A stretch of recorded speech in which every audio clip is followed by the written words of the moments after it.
Hello, I'm Edward Current. Someone just told me about the most disturbing new medical study.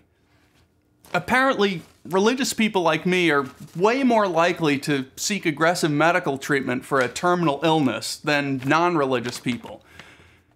Whether that's actually true or it's just the New York Times being satanically deceived again, I don't know. But I bet the atheists are just loving this.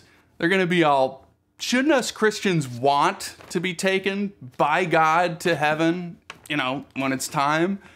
Of course not. And there's a very simple and obvious reason, which I'll tell you. Right after I call my pastor, I knew there had to be an explanation. In Jesus' name I call. Bye. Okay. See, the life that God gave us is so precious and special, we need to do everything we can to preserve it. Every life should be as long as possible. Whether it's a microscopic ball of innocent virginal embryo cells, or an old man who's riddled with metastatic cancer.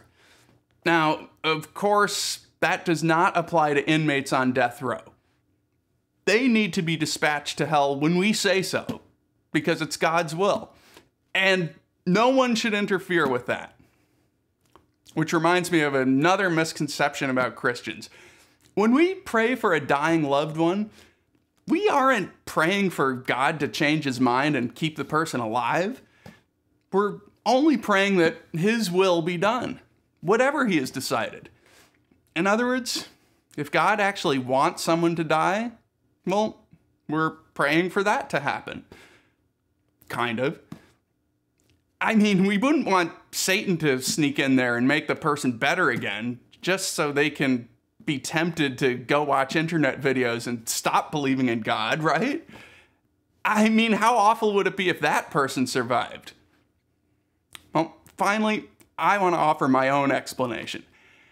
I think we put off dying because we know how awesome heaven will be.